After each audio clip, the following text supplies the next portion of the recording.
Friends welcome to ADF facts. Friends ఈరోజు మనం ఆఫ్రికాలోని చైనా మరియు జపాన్ కంపెనీలను భారత్ ఎలాగ ఓడించిందో మనం ఈ వీడియోలో చూడబోతున్నాం.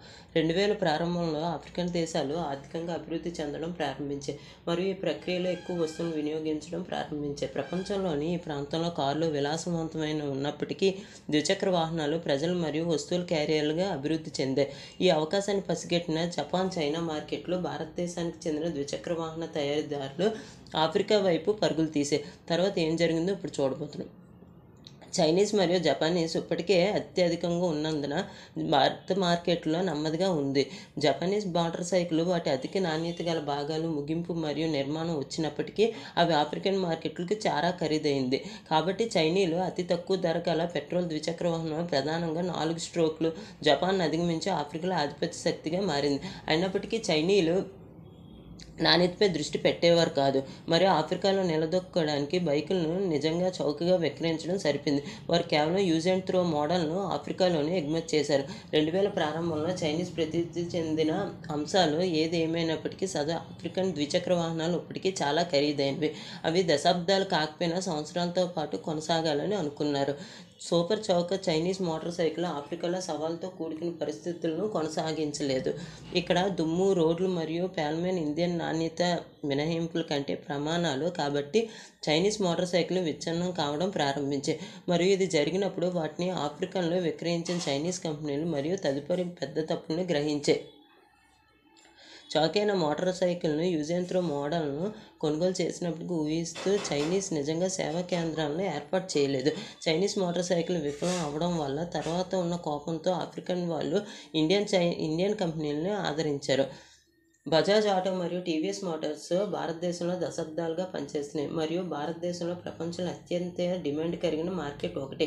బజాజ్ మరియు టీవీఎస్ తమ అత్యధికమైన నాణ్యత, దీర్ఘకాలం వన్నే మోటార్ సైకిల్ను అమ్మకం ద్వారా మంచి మద్దతును ఏర్పాటు చేసుకుని ఆఫ్రికాలోని తమ భారతీయ విజయవంతమైన మోడల్ను సులభంగా పునరావృతం చేయవచ్చని గుర్తించాయి మరియు వారు కేవలం దృఢమైన, దీర్ఘకాలంగా ఉండే మోటార్ సైకిల్ విక్రయించడమే కాకుండా సేవను మాత్రమే విడి భాగాలను కూడా పంపిణీ చేసే నమ్మకమైన అమ్మకాల ద్వారా నెట్వర్క్ను ఏర్పాటు చేసుకుంది.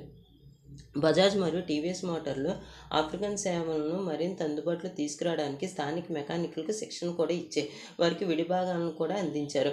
ఇది స్థానిక ఆఫ్రికన్ యువతలో ఉపాధి పొందడమే కాకుండా భారతీయ మోటార్ సైకిల్ను సేవలు అందించే స్వతంత్ర గ్యారేజీలు నిర్వహించే వ్యాపారవేత్తలుగా వాళ్ళని గుర్తించారు. ఈ మెకానిక్లు భారతీయ బ్రాండ్లు విధేయులుగా మారారు ఎందుకంటే వారు వారికి జీవనోపాధి అందించడంతో పాటు అధిక నాణ్యత, ఎక్కువ కాలం ఉండే మోటార్ సైకిల్ అందించబడ్డాయి. భారతదేశం వల్ల ఆఫ్రికాలోని చాలా ప్రాంతాలు ఇప్పటికీ రోడ్లు సరిగ్గా ఉండవు. అయినప్పటికీ టీవీఎస్ స్టార్ సిటీ మరియు బజాజ్ బాక్సర్ వంటి అత్యధిక సామర్థ్యం కలిగిన మోటార్ సైకిల్ను విజయవంతంగా ఉత్పత్తి చేసి బజాజ్ మరియు టీవీఎస్ మోటార్ సైకిల్ కేవలం ఆఫ్రికా మార్కెట్ను తీసుకువచ్చాయి. దీంట్లో తేడా ఏముంది? ఈ మోటార్ సైకిల్ ఆఫ్రికన్ పరిస్థితులను అనుకూలించాయి. ఉదాహరణకు ఆఫ్రికాలోనే విక్రయించబడ్డ బజాజ్ బాక్సర్ చాలా గట్టి సస్పెన్షన్ కలిగింది. ఇది ఒకరు కాదు, ఇద్దరు కాదు, 4 పెద్ద మనుషులను మోసుకునే దృఢమైన ఇంజన్ కెపాసిటీ కలిగి ఉంది. టీవీఎస్ మోటార్ కూడా అదే మోడల్ను అనుసరించింది. వారిని స్టార్ సిటీ కమ్యూటేటర్ మోటార్ సైకిల్ను లగేజ్ రాక్లు, పొడవైన సీట్లను ధరించి సస్పెన్షన్ జోడించి ఆఫ్రికా మార్కెట్కి సిద్ధం చేయమైంది. ఈ ఉత్పత్తులను వ్యతిరేకంగా చైనీయులకు అవకాశం లేదు మరియు జపానీలు కేవలం ధర పరంగా భారతదేశంతో పోటీ పడలేరు. బజాజ్ మరియు టీవీఎస్ రెండూ కూడా 3 చక్ర వాహనాలను పరిచయం చేశాయి. రవాణా పరిష్కారాలకు వాటి ఖర్చు ప్రభావం మరియు అత్యధికమైన మార్కెట్ కలిగిన ఆఫ్రికాలోని భారీ విజయాలు సాధించాయి. అనేక విధాలుగా ఆఫ్రికన్ పట్టణాలు మరియు నగరాలు భారతీయ నగరాల మాదిరిగానే ఉంటాయి. అందుకే ఈ లాభం వాళ్ళకి చేకూరింది. ఆఫ్రికాలోనే అసెంబ్లీ చేయగల భారతీయులు బజాజ్ మరియు టీవీఎస్ తమ స్టోర్లను అక్కడే ప్రారంభించి అక్కడే అసెంబ్లింగ్ లైన్ని ఏర్పాటు చేశారు. కెన్యా, నైజీరియా మరియు టాంజానియా వంటి ఆఫ్రికన్ దేశాల్లో అసెంబ్లీ యూనిట్లు ఏర్పాటు చేసి వాటి కింద ప్రొడక్షన్ స్టార్ట్ చేశారు. ఇది జరిగిన తర్వాత బజాజ్ మరియు టీవీఎస్ మోటార్స్ నుండి వచ్చిన మోటార్ సైకిల్ చైనీస్ కంటే ఎక్కువ ధరతో పోటీ పడేవిగా మారాయి. చైనాలోని తిరిగి వచ్చిన శ్రమ ప్రపంచంలోని భాగంలో అది సాధారణ ఆర్థిక శ్రేయస్సు కలిగినవి. చైనీయులు కేవలం వదులుకున్నారు. Thank you friends. ఈ వీడియో నచ్చినట్టయితే మీ లైక్, షేర్, కామెంట్ చేయండి.